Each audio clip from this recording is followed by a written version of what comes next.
Всем привет, меня зовут Catfish Studio, и это 7-я серия рубрики «Путь новичка» в CarX Drift Racing 2. В прошлой серии мы поняли то, что S13 слива, которую можно получить бесплатно, валит даже в стоке. Но все же, нашей целью остается та самая S15, к которой мы в этой серии и попытаемся прийти. Сегодня мы пройдем кампанию Time Attack, получим награды и ачивки, заработаем серебро и золото на покупку и прокачку Silvia S15. В CarX Drift Racing 2 совсем недавно добавили новую кампанию, которая называется Time Attack. Чтобы получить доступ к ее прохождению, вам нужно набрать что-то около 80 поинтов в кампании, после чего вам дадут доступ в Time Attack. Зайдя сюда, мы видим задание, и да, очень уж странно, наверное, но оно на время. Это, конечно, очень странно, но... Как мы знаем, игра-то у нас про дрифт, бочком там, об столбы, ну дрифт, короче говоря, а тут время. Интересно. Из наград тут прям вообще супер жир. Мы сможем получить за ее прохождение прям очень-очень много серебра и золота. Поэтому нафармил я бензина вот такое количество в свободное время, чтобы все эти наградки-то и забрать себе. Кстати, тут вот значок есть инфо, давайте-ка прочитаем, что тут. Выполняйте задания, получайте кубки и награды, открывайте новые задания и лиги. Не, ну а чё?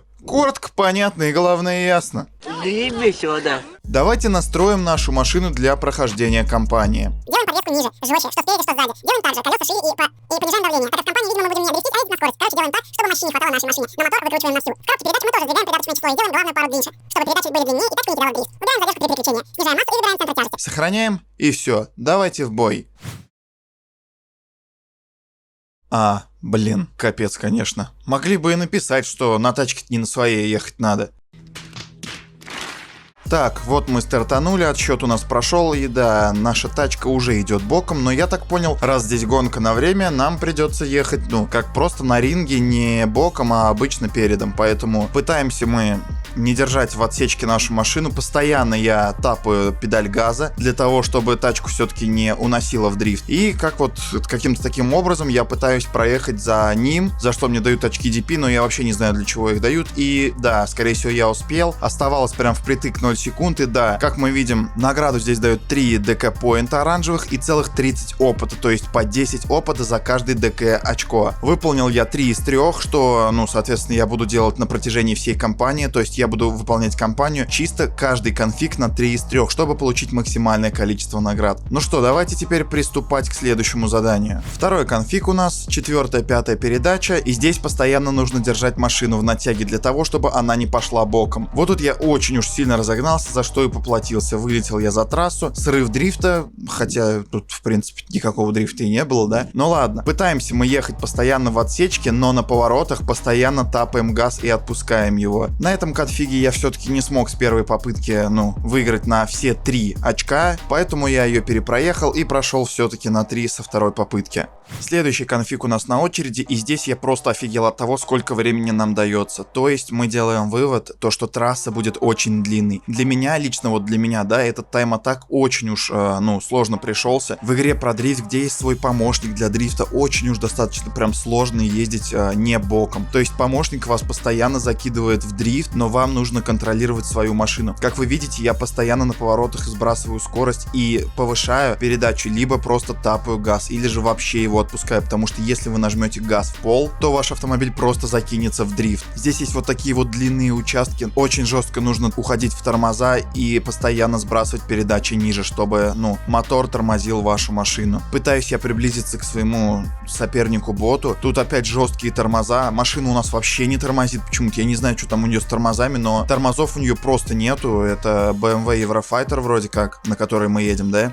Тут немножко я пошел бочком, далее просто длинная дистанция. Разгоняемся и, конечно же, опять нам дают такую тормозную зону. Еле-еле она тормозит. После чего я пытаюсь разогнаться, но ее постоянно закидывает в бок. Пытаюсь тапать газом, именно тапать, потому что если вы его нажмете в пол, повторяюсь, вы просто, вылетите так же за трассу, как и я. Если, ваша машина пойдет боком, вы не сможете законтролировать ее. Конфиги у нас пока что идут, как мы видим, Сан-Полезу, уже знакомые трассы нам, потому что на них проводили проводились турниры, соответственно, проводились в дрифт-режиме, а не вот в этом вот бреде. Последнюю дугу я иду боком, и не знаю, успею ли я или нет доехать до финиша. Скорее всего, нет, но сейчас посмотрим. Да, не успеваю я, и, к сожалению, с первой попытки я также не смог пройти, поэтому я перепрошел со второго раза и получил все 3 ДК очка, чтобы получить все награды. Следующая трасса у нас уже Мандела Парк. Уже на самом старте нас ждет просто ад. Это жесткий вот этот поворот, на котором вашу машину очень сложно удержать в состоянии не заноса, потому что ее постоянно закидывает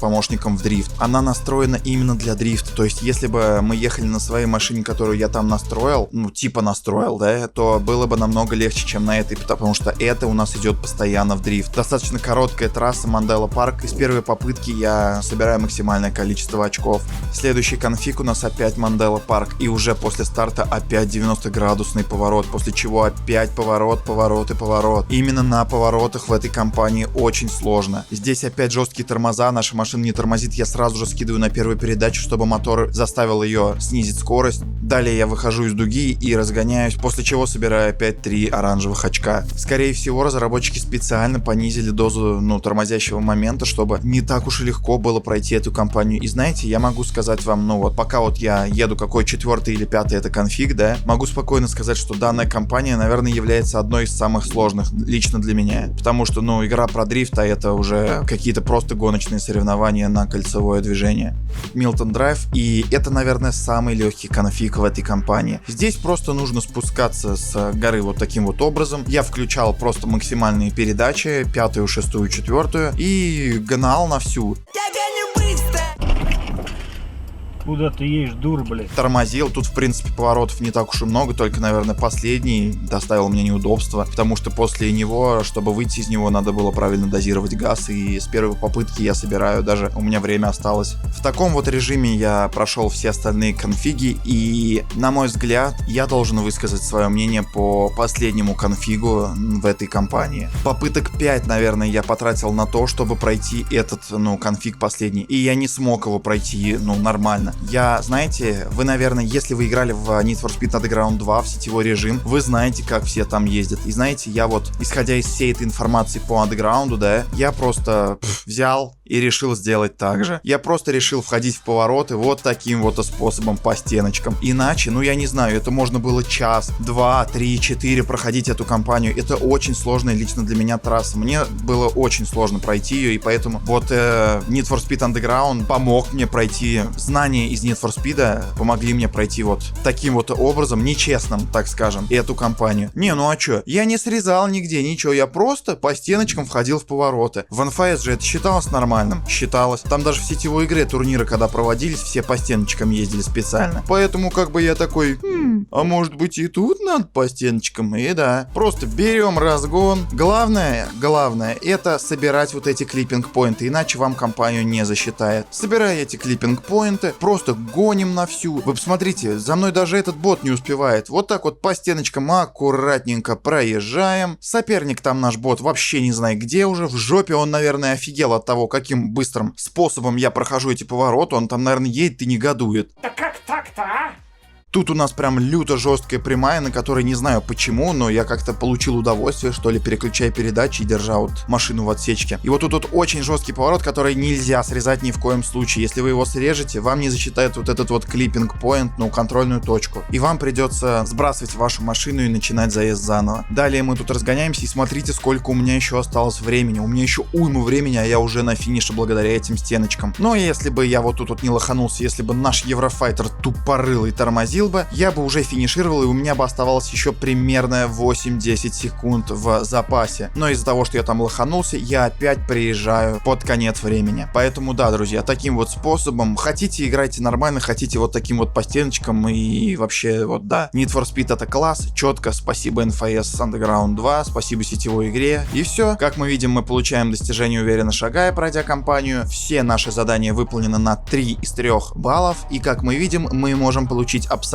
все награды. Давайте вообще посчитаем, сколько мы серебра и золота можем получить из этой кампании. 10 плюс 15, плюс 30. 25 плюс 30 это у нас 45 тысяч серебра мы сможем получить в нашей компании Time Attack, которую разработчики специально для нас добавили. Что касается золота, это 15 плюс 25 плюс 50. В итоге 90 золота мы сможем получить в нашей компании. Нам это понадобится для того, чтобы купить обвесы и проапгрейдить нашу S15. Time Attack это очень круто, это здорово, это дофигища наград, дофигища серебра, дофигища золота, дофигища ачивок, которые мы также собираем, получаем из них серебро и золото. Ну что ж, друзья, настал этот момент. Уровень у нас прокачан благодаря сетевой игре и благодаря парным заездам, да? Заходим мы в магазин, в автопарк, тир 4, и вот она, Spectre RS, наша Nissan Silvia S15, на которой мы и будем показывать наш результат в топ-32 турнирах на серебро, на золотах. Попытаемся, может быть, даже поучаствовать в каких-то локальных турнирах. 60 тысяч серебра, по мне, это не особо дорогая покупка. Покупаем, соглашаемся и все. С нашего счета были списаны эти заветные монеты, эти 60 тысяч серебра, которые дали нам вот этот вот автомобиль. Ну что ж, друзья, теперь, как мы видим, нам осталось дофармить серебро, золото у нас есть, даже на обвес у нас останется и на прокачку каких-то там винилов. Теперь я в сетевой игре, в парных заездах, в топ-32 турнирах, всеми теми способами, которые я вам показывал на протяжении пути новичка, буду фармить себе серебро. Как только я его нафармлю, в следующей серии мы покупаем эту ProDrift 3 и тестируем нашу Nissan Silvia S15. А теперь, если вам понравился ролик, ставьте лайк, подписывайтесь на канал, не забывайте бить в колокол. Я вас всех очень люблю и ценю. Если ждете серию, обязательно пишите это в комментариях. Люблю всех, целую, всех обнимаю крепко-крепко. Пока-пока.